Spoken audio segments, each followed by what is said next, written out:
So you were saying the first time you attended CCC, what happened? So the first time I attended CCC, one of the wonderful things that I found is that there was an art installation of a robot running in a circle constantly. And if you actually looked at it, you could see that it could be reprogrammed, and it would adapt a program to the way people would interact with it. Cool. And what I found is that something that I hadn't heard or realized about the CCC before going to its events is that they have this guideline in the Chaos Computer Club, which they call the hacker ethics. And one of them says that computers can be used to create beauty. And I wasn't aware of what that means if you look at the implications of the demo scene, which in itself is an art form because you both need an understanding for art as well as the technical skills to actually program highly dense code. And thus art acted as a guide to achieve technical excellency and also showed that you can actually really create beauty using technology. Welcome back. This is FOSS Backstage and Sustain. I'm here today with Gregor Bransky. Gregor, it's a pleasure to have you on. Thank you so much for sharing. And thank you so much for being on this podcast here in Berlin today. Thank you for having me. So I don't often put the lead at the beginning like that, but that's just the best intro ever. That's really cool. So you are an artist and a hacker and a computer technician. Can you tell me about your day job and what you're doing here at FOSS Backstage? Okay, so I'm currently having two heads. On the one hand side, in my day job, I do interim management for research consortia in the field of digital platforms and infrastructures. What? If a couple of tech companies get together with a couple of research institutions and they run a project over like 2 to 3 years and try to tackle tough questions, it makes sense to hire an outside person to actually coordinate the project. That does make sense. Can you tell me about the kind of projects you're working on or coordinating? The two of the projects I did in the last years is one of them was building an AI assistance system for workers in industrial production, trying to enable them to make database decisions by using edge computing to real-time process data that comes out of the machines they're working on to show them what kind of internal sensors catch as information and put them into models that are actually understandable to you working on the machine. That sounds like the basic use of technology helping to improve the labor force. That's fantastic. Yeah. And this actually is one of the understandings I have of technology is articulated in this project, why I chose to work on it, is that I feel like technology should empower and enable people.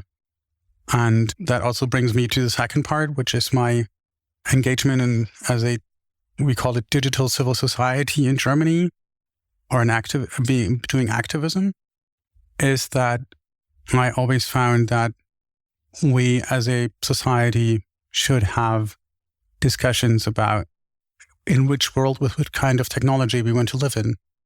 Having studied physics and minored in philosophy, one thinks about the consequences of technology is developed.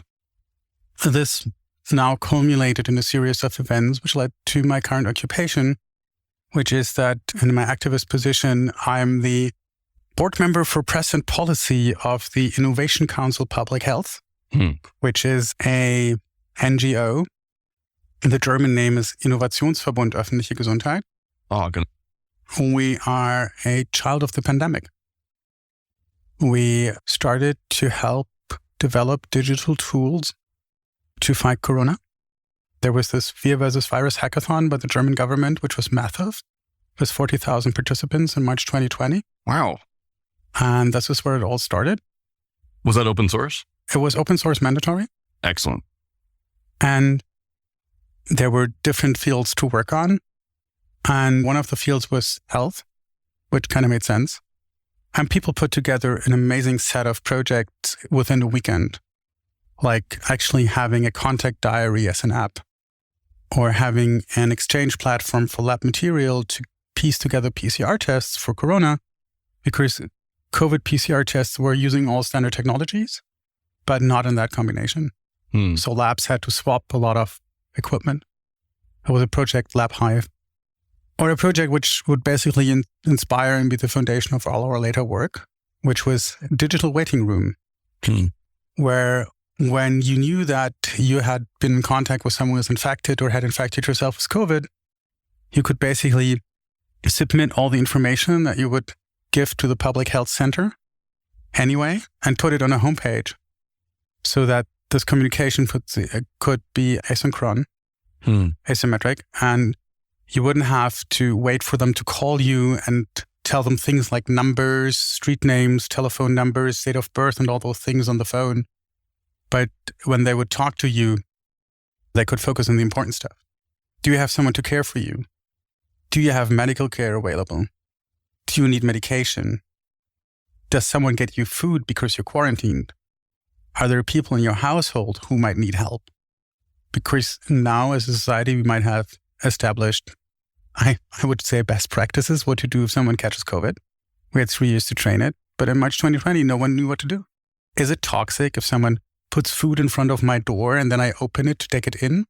Is that enough exposure? So that was the beginning. You said you're on the board there. Yeah. So do you advise them on what open source is and how to use it appropriately? No. We're an open source project by heart. Okay. We developed a core product, which is called Iris Connect, which means integration of remote information systems, which is a fancy name of we're doing agency to X communication. Agency to X? Whatever X might be, the population. Got it. Contact tracing apps, which is where we did our first big project.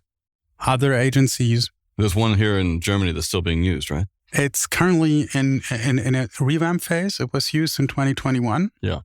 Serving as the connection of contact tracing apps to public health centers in North Rhine-Westphalia, Saxony, Hesse, and Thuringia.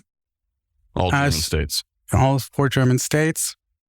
Serving 54 public health centers and a population of 30.4 million people. Nice. We're kind of surprised by how that went through, but we had generous supporters, and the pandemic led people to making practical decisions. I always have a silly thing in my head where I associate countries as being relatively equal. So when you talked about Germany developing this stuff, I thought about Ireland's COVID app, which was also open source. And then I thought about run by Nearform, and Denise Cooper helped with that. We've had her on the podcast before. And I thought about Australia's open source project, which got blasted when they open sourced it by open source developers. Like, oh, you got a bug here. Then they fixed it using the power of open source. But of course, both of those countries have in the order of 5 million people each or something, right? They're not huge. And Germany is, 130 million? We're currently 84. 84, a lot. There's like 130 million German-speaking people. Thank you. That's probably where I got that number. You're much better at numbers than I am because you wrote them down first. That was smart. Trying to not be nervous on a podcast. You're doing a great job. But 35 million people that you're rolling this out to is a massive amount of people. That's incredible. If you design it right, you get the effects of scales. Yeah. And that really helps. Like Germany had the best software project ever done by the state in its history with the Corona Warn-App, which was an open sourced app following a decentralized infrastructure, serving 40 million installations. Which infrastructure did they use? Do you know the protocols? They used the DDPT, the near-field Bluetooth connection thing. Yeah, was developed by a bunch of very, very smart people. Camilla Troncoso was on the board. And basically, if you look on the D3PT GitHub, you will find that basically the leading privacy engineering universities of the world contributed to it. Cool. It's like they brought the big sledgehammer. Yeah. And then you just had to maintain one app, but it served 40 million people, which was the easy part of it. Yeah. The hard part of it was rolling out the infrastructure to connect all the laboratories, that if someone would get tested positive for COVID, they could actually automatically receive this information on their app, and the people they were in contact with could be warned. And this idea of having a decentralized technology empowering actually the population is what we strive for with the Innovation Council of Public Health. Because we feel like one of the biggest questions that is not yet understood well is if we want to go in a public digital transformation, it's nice to get digital tools within your agencies. Yeah. But we believe that every pandemic has led to to a difference in infrastructure we live in, like getting ventilators or having sewer systems, because the civilization evolved. And we feel like if we're lucky, COVID might lead us to understanding that we need digital infrastructures which empower the population, because you don't digitalize a society by putting a PDF on a homepage that someone can then fill out, print out, and mail in, or putting a web formula on it. If you basically can imitate the technology you're using by high-performance copy machines and very fast pigeons, it might be blockchain, but it's probably not digitalizing something. Of course, it's not empowering people. And the Corona One App did that. So we're here at FOSS Backstage. Yes. Not at the health conference, although what you're saying is awesome and cool, and I wish I was at a health conference instead a tiny bit.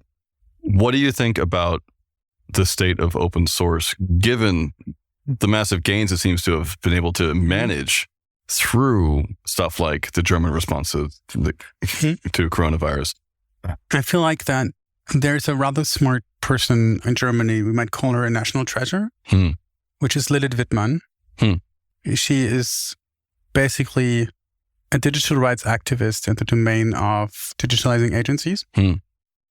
And she said the very smart word that the ad hoc digitalization during COVID will give us best practices and worst practices to learn from for what it means to digitalize our society. And we have the whole spread. We have the Corona Warn App on the one hand, where people individually get empowered to have warnings about COVID infections within 6 hours. And on the other hand, we had systems like the Luca contact tracing app that basically was based on the idea that it would mimic a list where people would sign their names in if they would visit a venue. And with the Corona warning tracing app, put out thousands of warnings. The Luca system is in the situation that what happened is if you had the Luca app, you would get a test result that will be positive. Then your public health center would get the information that you have a public test result. Yes. Then they would see when they have the time to compute to take care of it. Yeah. Then they would call you. Then that you would tell them that you have the Luca app. Then they would ask you to give your identifier with the system. Yeah. Then they would access the system. Yeah. Then they would type in the identifier. Then they would get a list of the locations you had visited. Then they would pull the names of the people at the locations you visited so that they could then later have their staff call the people you were in contact with. But all this is still compliant with GDPR and it's still GDPR compliant. Okay, so it's not a technocrat's wet dream. This is like a really useful thing. No, it's not. Okay, excellent.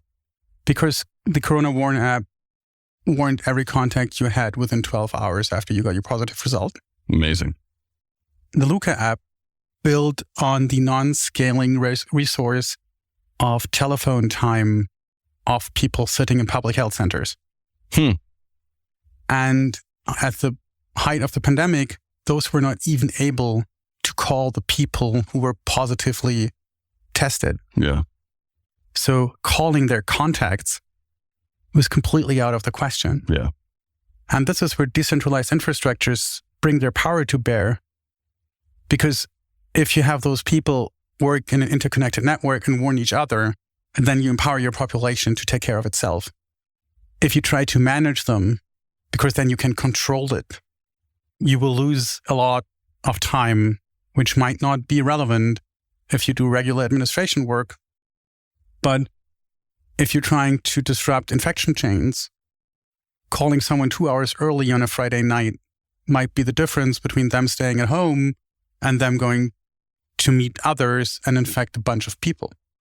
And I feel like this is one of those tales. And this is where COVID was like basically a big laboratory to experiment with digitalization. And open source with the Corona Warn App really showed what it can do. The Corona Warn App also was taken to task by public source developers.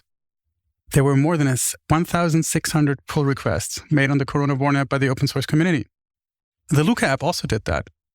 There were people reporting CVEs, which showed that if you do an end-to-end encryption between an app on a smartphone and a public health center, this would actually allow you to use the data as code paradigm and do a code injection into the data you put into your smartphone.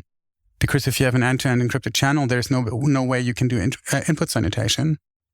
And thus you were able to achieve remote code execution in public health centers, which kind of essential in a pandemic. Yeah, so this is fascinating. It's awesome. I want 7 hours to learn more about it. I'm trying to focus, unfortunately, on open source sustainability. Now, you're talking about this wouldn't have been possible without open source. And it wouldn't have been possible without things like decentralization, without things like GDPR compliance, so people trusted the system. It's fantastic. Do we see more of these things happening in the future? We're working on it. Cool. So there's another project we started, which was a project to show how you can book an appointment for a vaccination. Cool. And our idea was that your Corona Warn app would scan your vaccinations. And then if it would be time for another vaccination for you, it will go ahead and scrape the internet to find an appointment that would be suitable to what you put in, like, I would have my vaccination in Friedrichshain between 5 and 7 on a Thursday night. So I like that. Because we're time limited, I'm going to interrupt. I'm thinking 10 years ahead. Yeah. I'm thinking 20 give me a years second on that, because we're getting there. And that system would be running in a decentralized way and be able to pick 1 million vaccination slots in a workday. And it would run on a Raspberry Pi. Nice. There's a talk about this by Thomas, who's also here on the Bits and Bäume conference from last year. I should have gone to that. Which showed that if you use decentralized tech and you smartly cut your compute between edge devices and centralized devices, you can save a ton of energy. You can use the economies of scale where you need it, where you really need to run the compute, like Zoom does with centralized video rendering. Yeah. And this can be a lot more energy efficient than if everybody renders it on their private device. Like the difference between having 20 people in isolated communities farming themselves versus having a centralized farm. Yeah. And that's, I feel, is the challenge we have ahead, is that we have to rethink the information flows in our societies to allow for decentralized flows that then come with a lot less compute. What would you say about the major taxes that we're having, the strain on our ecosystem right now in open source, where the resources are running thin, the resources being maintainers' attention, maintainer context, and maintainer time? Well, this is actually what part of my talk is about. Cool. It's suggesting that we might get something like a security TXT for Git repositories, which is machine readable. Yeah. Because the problem we have at the moment in Log4j showed us that in the most extreme form is, how will I know if something in my dependency graph actually has a vulnerability? Don't we already have like OSSF? Don't we already have clearly defined? We already have massive repositories that do that function. We have those, but there is no standard for it. Yeah. They're also proprietary for the most part. Well, OSSF. And I talked to Brian from the OpenSSF about this. Yeah. So there are two ways to ensure the security in open source. There are preventive measures, which are great, which we need desperately. We need pen tests. We need audits. We need hardening. We need things like the project of the Bug Resilience Program. The Sovereign Tech Fund is launching for open source projects later and around next year, I guess, to really help to get them resilient. But we also need reactive components. What do you actually do when shit hits the fan? Whom do you call? And what we argue is that we're in a project which is called the Cybersicherheitsdialog, which is a dialogue on cybersecurity, with the BSI, which is Germany's Federal Office for IT Security, basically. And they have a structured process where once every year, the civil society can come to them and tell them that they had a following topic they would like to talk about to improve cybersecurity in Germany. And we handed in the project Buntes Bug Bounty, B3, which is based on a stupid German joke, because if you pronounce Buntes with the dialect of Leipzig, it sounds like federal. And we weren't allowed to call our project anything federal because it's not a public project yet if you're doing it with a federal agency. And we argue that we need anonymous, low threshold, legally secure, ethical ways to report vulnerabilities for security researchers on the one hand side, because Log4j threw us back a bunch. Asian security researchers will not report anymore. It's really given how China chastised Alibaba for them reaching out to the Apache Foundation. So we need something like an anonymous whistleblower style report structure. And the other question is, if we actually find a vulnerability like Log4j, how do you get in contact with, first of all, the maintainers of the software? And also, how can they then alarm all those using their software before making the bug public?